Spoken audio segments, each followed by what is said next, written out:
Bienvenue les amis dans cette nouvelle vidéo concernant la correction d'un exercice en algorithmique. Eh bien, aujourd'hui, on va ici ensemble décrire l'algorithme qui détermine le périmètre du rectangle.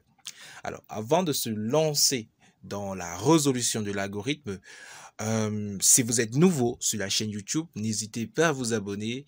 Ça prend juste quelques secondes et à partager la vidéo, à partager ce contenu à la fin si elle vous a plu bien sûr.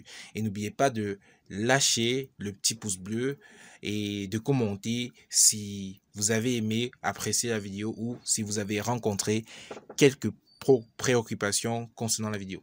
Alors, avant d'écrire l'algorithme qui détermine le périmètre d'un rectangle, il faudrait d'abord savoir ce que c'est que le périmètre en réalité. Alors, il faut savoir que le périmètre est la longueur du coup d'une figure. Alors, on a ici un schéma visuel, une forme qui représente le rectangle. On a notamment la largeur petit l et la longueur grand L. Alors, on va dire ceci. On dit que le périmètre est la longueur du contour d'une figure. Alors, prenons un rectangle ABCD avec, bien sûr, une largeur et une longueur. La largeur aura la valeur 2 cm et la longueur aura la valeur 5 cm.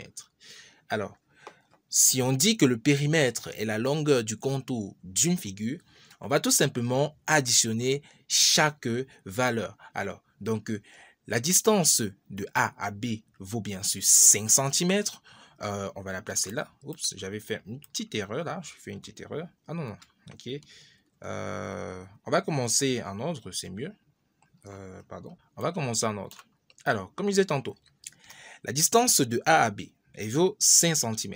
Ok, plus la distance de B à C, alors elle vaut 2 cm, plus la distance de C à D, elle vaut 5 cm, plus la distance de D à A qui vaut 2 cm. Alors, tout ceci, en fait, vous avez bien vu, on a fait le contour de cette figure pour avoir la somme qui est effectivement le périmètre. Mais essayons de pousser un peu cette explication ou cette notion un peu plus loin. Alors, si nous descendons un petit peu là, et cette distance, la distance de A à B, ok, et la distance de B à C, voilà, qui est colorée en rouge, voilà, qui est un peu représentée en rouge là, et celle de A à D et de D à C en vert. Alors, si on regarde bien, on voit bien que, alors, si on cette partie du rectangle, on voit bien que c'est un peu l'image, c'est un peu la même chose de l'autre côté. Donc, ça veut tout simplement dire que quoi? La partie en rouge, la partie assurée, la partie spécifiée en rouge, c'est tout simplement 5 plus 2. Et la partie assurée ou présentée en vert, c'est tout 5 plus 2. À partir de là, on voit tout simplement que, eh bien, le périmètre, en fait, qui est normalement la somme de tous les contours, de toutes les dimensions du rectangle, n'est tout simplement rien d'autre que 5, voilà, plus 2 fois 2 en fait. Donc, c'est en gros 2 fois la même dimension. Donc, si on divise le rectangle là en 2. Alors, à partir de là, on a la formule qui nous dit que le périmètre est égal à la longueur plus à le tout fois 2. Cette formule découle en fait de cette situation du fait que le périmètre est la longueur du contour d'une figure. C'est-à-dire que cette distance de A à B et de B à C, eh bien on va la retrouver encore de ce côté de A à D et de D à C, tout simplement.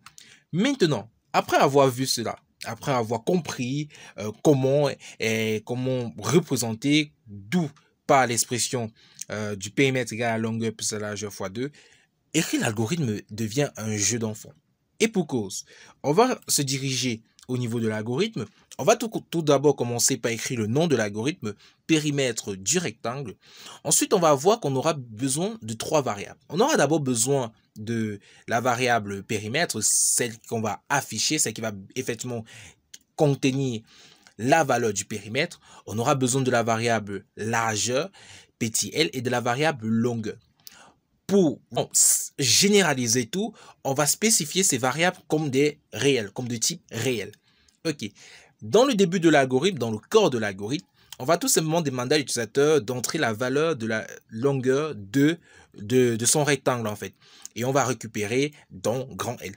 Ensuite, on va demander la valeur de la largeur de son rectangle qu'on va récupérer dans petit l. Puis, on va, grâce à ce qu'on a appris là, on va voir que par cette formule, on va tout simplement dire que le périmètre va recevoir la longueur que l'utilisateur a donnée, plus la largeur que l'utilisateur a donnée, et le tout, en fait, on va multiplier par 2. Et après, afficher à l'écran que le périmètre du rectangle, de votre rectangle, pour être plus précis, de votre rectangle, de point est, virgule, étant donné qu'on va afficher la valeur d'une variable, est P. Alors, merci les amis, c'était tout pour cette vidéo. On se retrouve dans la prochaine vidéo. Surtout, n'hésitez pas à vous abonner, à partager la vidéo si elle vous a plu. Rendez-vous dans une prochaine vidéo.